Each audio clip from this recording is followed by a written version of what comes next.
Government of Odisha general administration and public defence department Bhubaneswar रही notification 25 अगस्त रे वीरेंद्र खोरा जे कि डायरेक्टर सेकेंडरी एजुकेशन भावे अपॉइंटमेंट पाइथिले। एडिशनल सेक्रेटरी भावे पदोन्नति दि जाइछि। श्रीमती आराधना दास जी कि additional secretary to government home department थे एडिशनल सेक्रेटरी फॉरेस्ट डिपार्टमेंट को पठाई जाइछि। जुगलेश्वरी दास डायरेक्टर ओबीसी थिले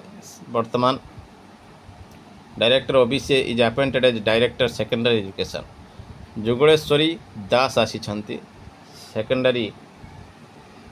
डायरेक्टर भाव चेंज होती elementary director same to same रही। तो निश्चित भाव गोटे बड़ खबर होची देखा परवर्ती update.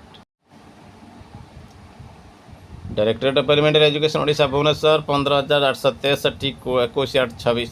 To the district education officer Jharsuguda को दि जाइए चिठी। Approval of select list of elementary cadre teachers of Jharsuguda district ओई cadre rule 1997 and subsequent rules. तो कौन करा 6/8/26 से देते in inviting reference to the letter and subject noted above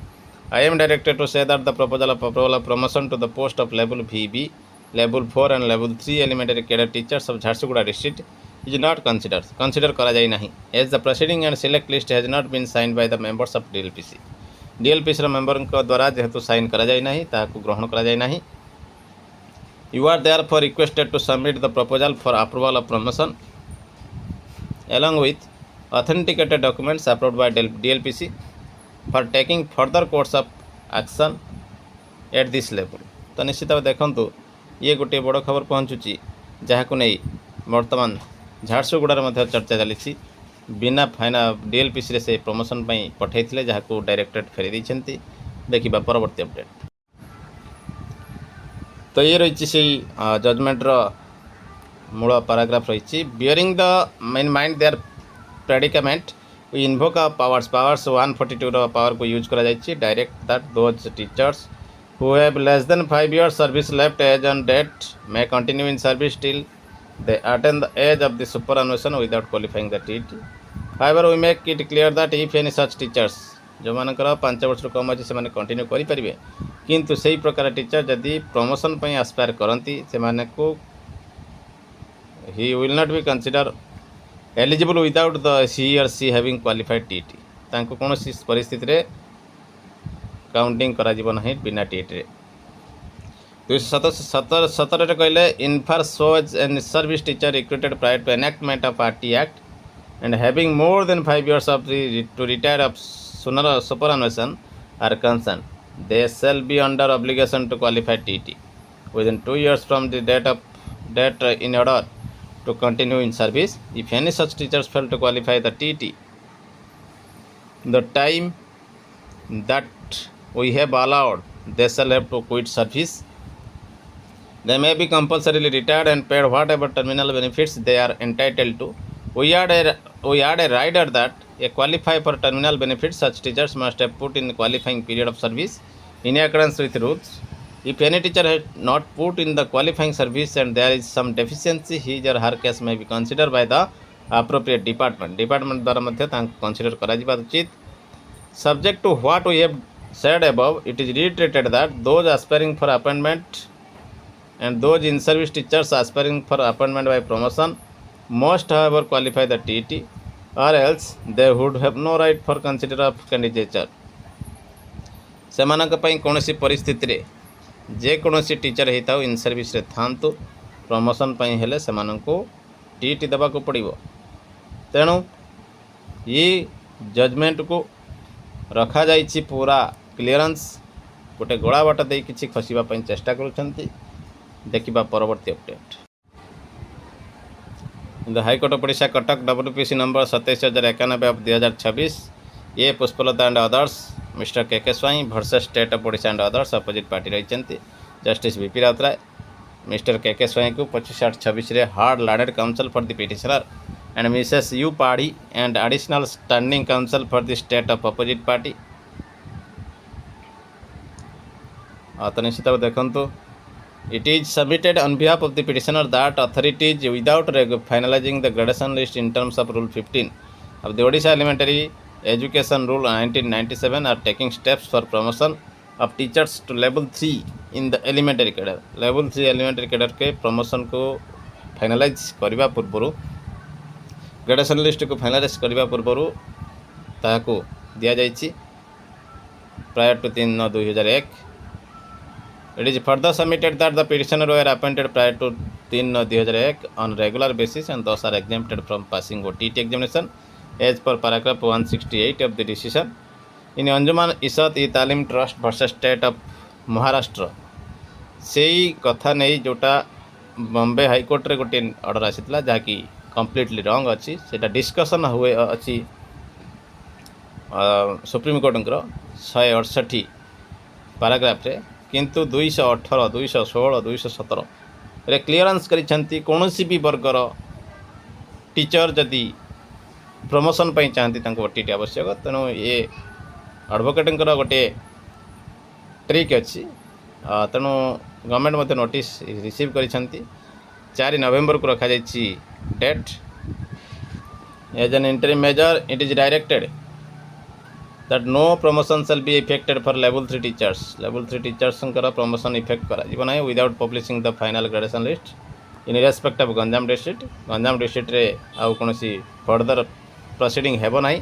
କେବଳ ଗୋଟିଏ କେସ୍ ନୁହେଁ ଆହୁରି ଗୋଟିଏ କେସ୍ ମଧ୍ୟ ଅଛି ଦୁଇଟି କେସ୍ ହେଇଛି ସେ ଏକା ଗ୍ରାଉଣ୍ଡ ରହିଛି ତେଣୁ ଗଞ୍ଜାମ ଉପରେ ମଧ୍ୟ ଲାଗିଲା ରୋଗ ତ ନିଶ୍ଚିତ ଭାବେ ଦେଖିବା ପରବର୍ତ୍ତୀ ଅପଡେଟ୍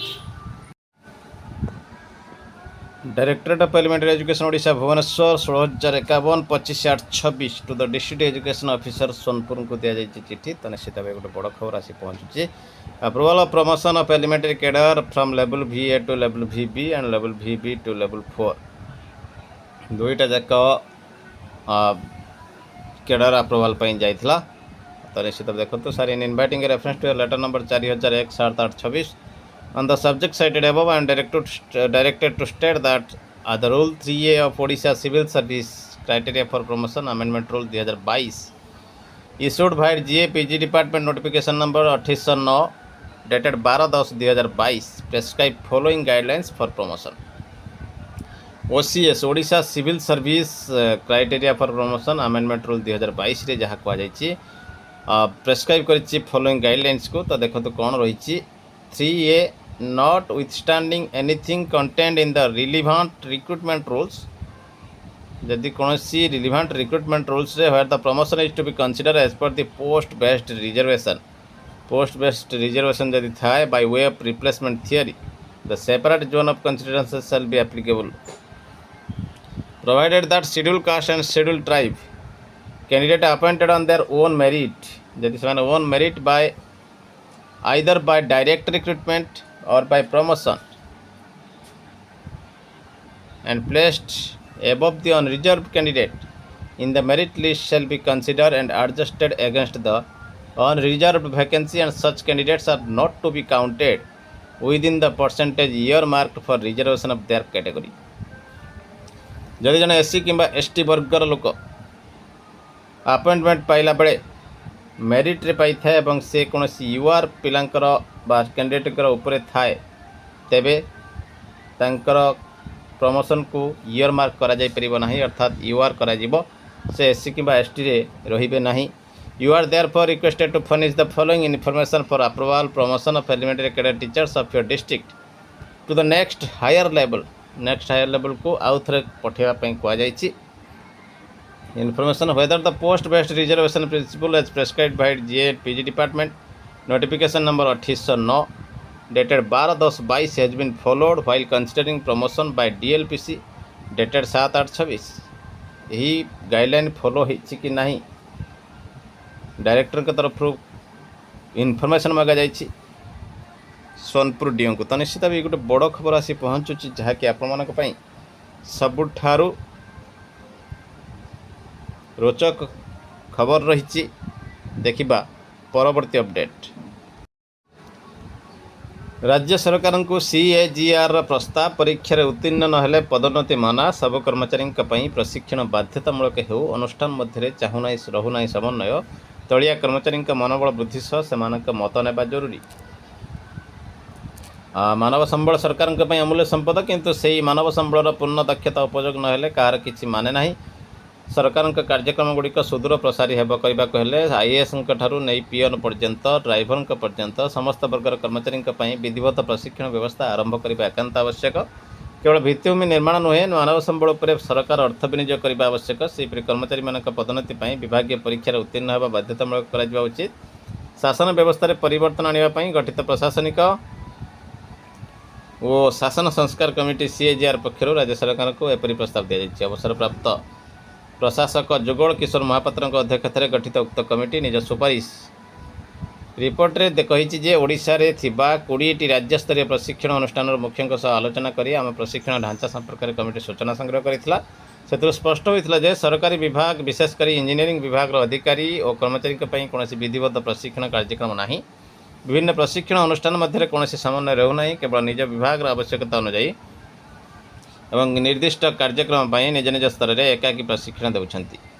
प्रशिक्षण नियमित कार्यसूची नहीं। बड़ कथा होची पुलिस प्रशिक्षण केंद्र व्यतीत ओडिशा राज्य जनसेवा अधिकार आईन अधीन कार्य और राज्य पई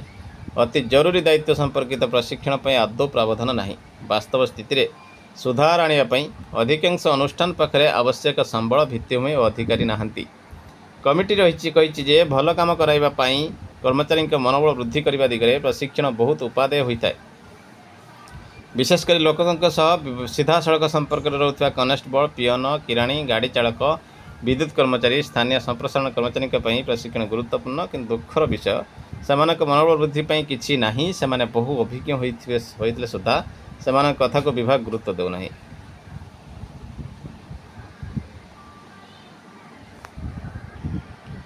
तो निश्चित भाव देखो जेकोसी पदवीर कर्मचारी हूँ ना कहीं समस्त प्रशिक्षण जरूरी। नियमित कैडर अधिकारी कार्यक्रम जोगदेवा समय अन्य 30 दिन प्रशिक्षण रहा आवश्यक। एसह अवधि मध्य 2-3 थर प्रशिक्षण जरूरी। ठिका और अस्थायी कर्मचारी को नियुक्ति समय प्रशिक्षण दि जाऊ। प्रशिक्षण सामिल सेवा नियमावली संशोधन करने जरूरी। तो निश्चित भाव देखा परवर्ती अपडेट।